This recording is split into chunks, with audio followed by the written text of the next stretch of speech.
르우벤 자손과 므낫세 반 지파가 가나안 땅 요단 언덕가에 이르자 거기서 요단가에 제단을 쌓았는데 보기에 큰 제단이었더라.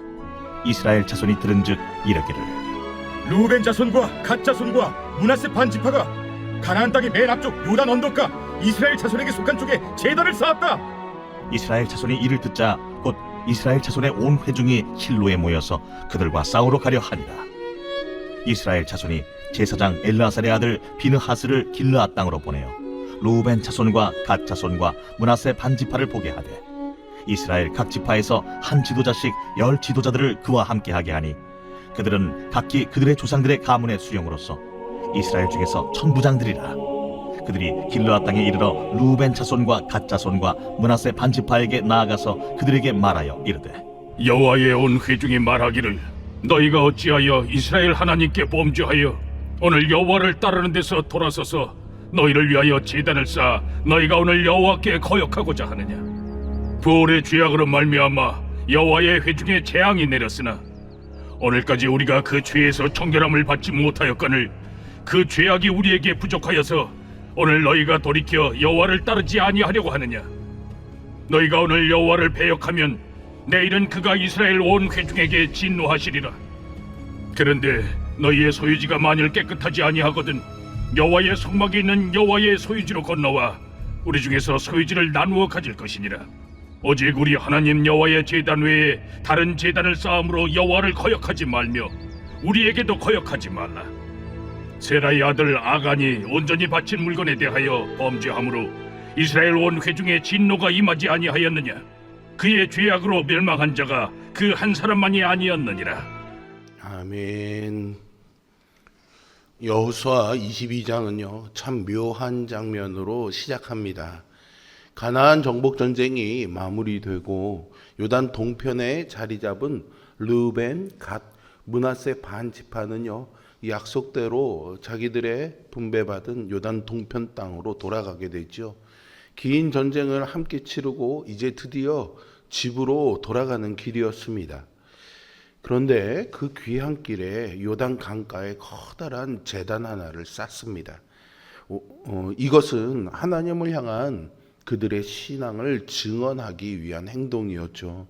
하지만 그 소식이 서편 지파들에게 전해지는 순간 서편 지파는 그것을 우상 숭배로 오해했습니다. 요단 저편 형제들이 이제 하나님을 떠나려고 하는 거 아니야? 공동체 전체는 긴장 상태에 들어갔습니다. 그리고 실로에 모여서 전쟁을 준비하죠.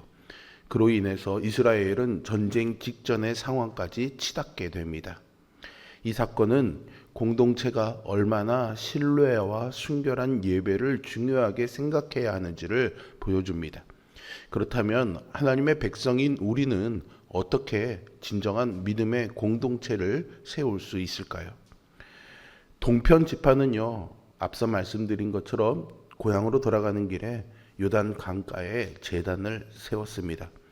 서편 지파의 눈에는요, 그것이 여호와의 성막을 대신하는 우상의 제단처럼 보였던 거죠. 하나님은 성막 외의 제단에서 제사 드리는 것을 금하셨기 때문에 그들은 그것을 즉시 불순종의 배도의 상징으로 받아들였습니다. 하나님을 모르는 민족이라면 이 장면은 그저 종교 갈등으로 보일지 모르겠습니다만 이 언약을 알고 하나님께서 예배의 자리를 한 곳으로 정하셨다는 사실을 아는 이스라엘에게 이것은 단순히 제단을 쌓았구나 이런 소식이 아니었던 거죠. 제단이라는 단어는 곧바로 하나님과의 관계 또 언약의 충성 여부와 연결이 됩니다. 그들에게 다른 곳에서 다른 방식으로 제사를 드리겠다라는 것은 하나님께 등을 돌리는 행위로 여겨졌습니다. 아니면 우리는 우리끼리 우리 하나님을 섬기겠다라는 그런 같은 민족으로서의 배신을 상징하는 것이기도 했죠. 그러니까 서편 지파가요, 이 일을 대수롭게 넘길 수가 없었던 겁니다. 오늘 말씀은 우리에게 한 가지 교훈을 줍니다. 예배의 순결은 하나님의 백성 공동체가 가지고 있는 가장 본질적인 정체성이고요. 그것이 무너질 때 공동체가 위험에 빠진다는 것이죠. 예배는 우리의 삶의 중심이며 하나님께 드리는 순결과 사랑과 충성의 고백입니다. 그러나 때로는 우리의 예배가 형식적으로 흐른다거나 자기 욕망을 채우는 도구로 변질될 수도 있습니다. 예배의 순결을 지키는 일은 개인의 책임일 뿐만이 아니라 공동체가 함께 세워야 할 신앙의 토대입니다. 그러므로 우리는 예배마다 마음을 살피면서 하나님만이 우리의 주인이심을 고백해야 하겠습니다. 이를 통해서 우리 모두가 순결한 믿음을 지키는 성도가 될 수 있기를 소망합니다. 서편 지파의 반응은요, 거칠면서도요, 진지합니다. 그들의 반응은 전쟁을 준비할 만큼 과도해 보이기도 하지만 사실 그들의 열심은 하나님의 말씀을 지키려는 진지한 충성에 있습니다. 13절에 보시면 먼저 전쟁부터 일으키지 않고요, 제사장 비느하스와 각 지파 대표들을 사절단으로 보냅니다. 그러나 그들의 말은 이미 결론이 내려진 상태이지요. 16절에서 너희가 오늘 여호와를 배반하려 하느냐 이렇게 말합니다. 여기서 배반한다라는 말은요, 단순한 일탈이 아니라 등을 돌리고 떠나는 의도적인 반역의 뉘앙스를 가지고 있습니다. 아직 동편 지파의 설명을 듣지도 않았는데 그들의 행동을 이미 배교로 규정해 버린 거죠. 제사장 비느하스는 과거의 사건을 꺼내 현재를 해석합니다. 17절에서 광야의 모압 여인들과 함께 우상 숭배에 빠졌던 부올 사건을 떠올리고요. 여리고에서 하나님의 명령을 어기고 탈취물을 숨겼던 아간의 사건을 20절에서 다시 언급합니다. 그때 공동체 전체에 내려졌던 재앙과 심판의 기억이 그의 말에 고스란히 배어져 있습니다. 그때도 몇 사람의 죄 때문에 온 이스라엘이 다 벌받지 않았느냐. 지금도 똑같다. 너희들의 그 죄가 내일 우리 모두에게 진노를 가져올 것이다 라고 말하고 있는 거죠. 여기서 우리는 이스라엘이 지닌 거룩한 불안감을 보게 됩니다. 하나님과의 언약에서 벗어나는 일을 공동체의 생명으로 받아들이는 진지함이었죠. 그들은 이미 수차례 역사적 경험을 통해서 이것을 배웠습니다. 개인의 죄가 공동체 전체를 흔들 수 있다는 것, 단 한 사람의 반역이 온 백성 위에 무거운 결과를 가져올 수 있다는 것을 말이죠. 그래서 형제의 재단 하나를 보고도 그냥 지나치지 못합니다. 이 거룩한 긴장감은 하나님의 백성에게는 필요한 마음이라고도 생각이 됩니다. 그러나 동시에 이 장면은요, 우리의 한계를 적나라하게 드러냅니다. 이스라엘의 열심은 선한 목적에서 출발했지만 그 속에는 이미 상대를 의심하고 규정해버린 시선이 자리 잡고 있습니다. 아직 상대방의 말을 들을 기회조차 주지 않으면서 마음속에서는 이미 배반자라는 딱지를 붙이고 있는 거죠. 문제는 오해였습니다. 공동체 안에 신뢰가 깨어질 때 일어나는 긴장이 바로 이런 모습이죠. 오해와 불신은 단숨에 형제를 적으로 만들고 공동체를 분열시킵니다. 비느하스의 논리는 탄탄해 보입니다. 언약에 근거해 있고요. 역사적인 교훈도 있습니다. 그런데 그 탄탄함 때문에 오히려 더 무섭습니다. 나는 충분히 근거를 갖고 있으니 상대방이 설명할 필요도 없다라는 자신감이 형제를 향한 열린 귀를 닫아버리죠. 우리도 신앙생활을 하면서요, 비슷한 길을 자주 걷습니다. 교회와 공동체의 거룩함을 지키고 싶은 마음은 분명합니다. 하나님을 향한 열심도 있습니다.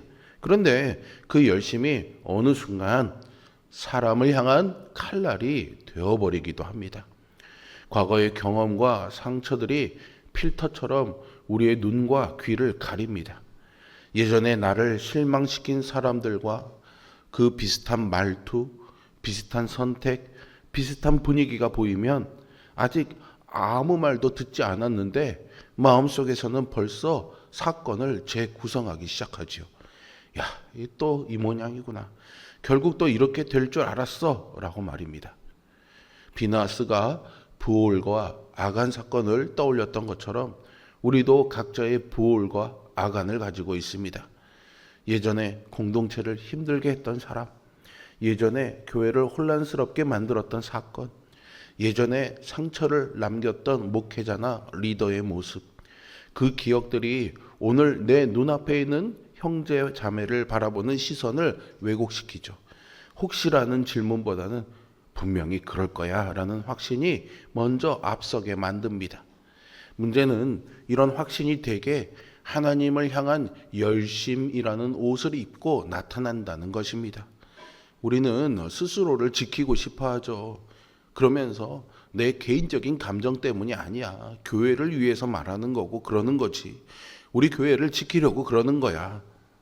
어느 정도는요, 사실일 것입니다. 그러나 그 속에는 종종 내 상처를 반복해서 당하지 않으려는 두려움, 내 기준이 무너질까봐 불안해하는 마음, 또 내가 속한 공동체를 지키려고 하는 본능적인 방어심도 함께 섞여 있습니다.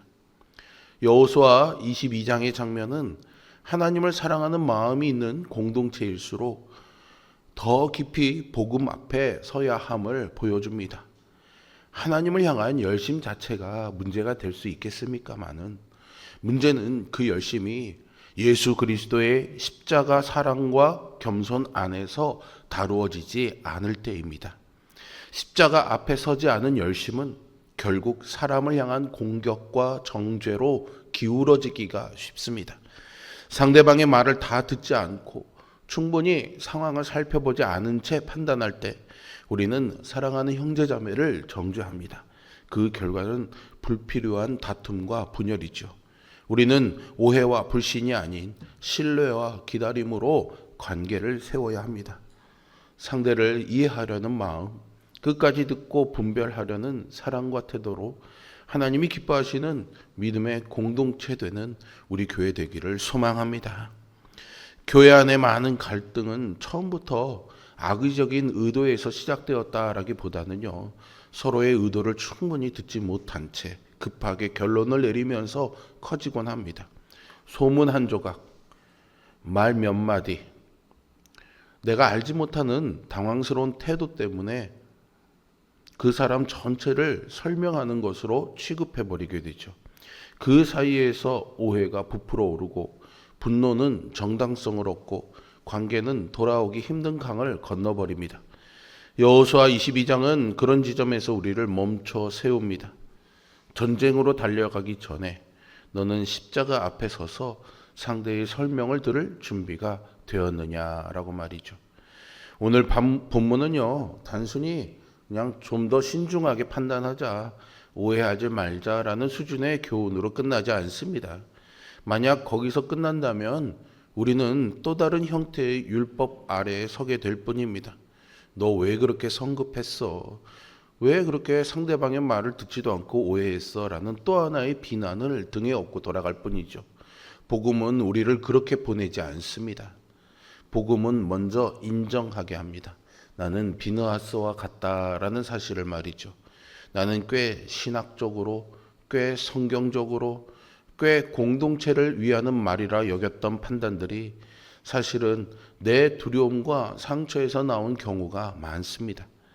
상대를 위한 것처럼 포장했던 말들 속에 내 자존심과 내 불안을 누르고자 하는 마음이 들어있는 것이죠. 그 연약함을 솔직히 인정할 때 우리는 비로소 십자가를 바라볼 수 있습니다. 예수님께서는 어떤 오해의 대상보다 더 심한 오해를 받으신 분이죠. 하나님의 아들이신 그분이 하나님을 모독한 자라는 죄목을 쓰고 십자가에 달리셨습니다.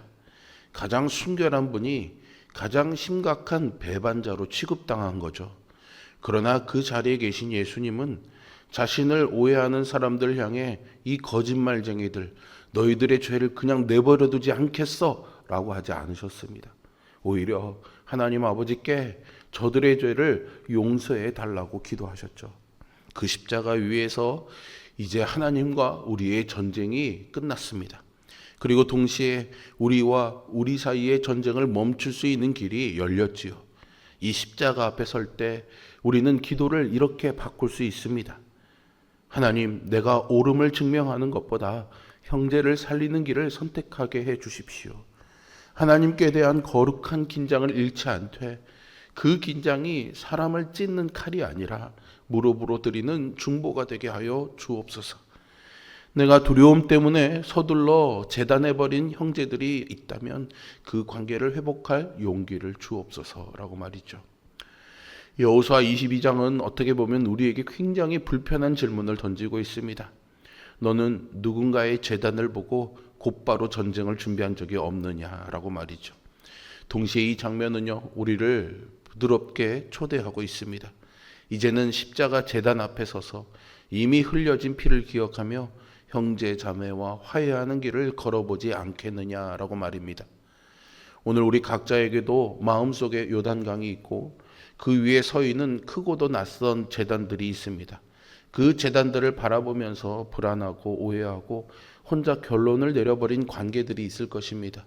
그 자리에서 곧바로 전쟁을 준비하는 대신 먼저 십자가 앞으로 나아가는 오늘이 되기를 소망합니다.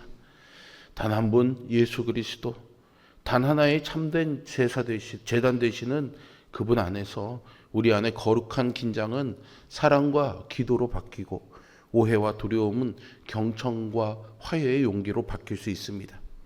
그 길을 함께 걸어가는 여러분, 또 우리 공동체가 되기를 소망합니다. 그러므로 우리는 하나님 앞에서 순결한 예배자가 되어야 하고 형제 자매와의 관계를 신뢰와 사랑으로 세워야 하고 죄를 미워하며 회개로 나아가야 합니다. 삶의 모든 영역에서 우리 모두가 오늘 말씀해 주신 교훈과 도움을 힘입어서 참된 예배자로 서서 하나님께 영광 돌리는 삶을 살아갈 수 있기를 주님의 이름으로 축복합니다. 기도하겠습니다. 주님, 우리의 연약함과 우리의 아집과 우리의 왜곡된 시선들을 긍휼히 여기시고 용서하여 주시옵소서. 오늘 비나스처럼 섣불리 나서고 섣불리 판단했던 우리의 허물들을 용서하여 주시옵소서.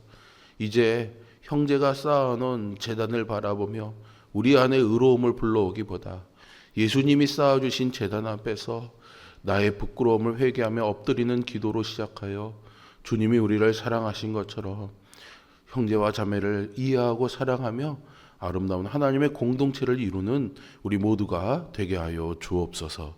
예수 그리스도의 이름으로 기도합니다. 아멘.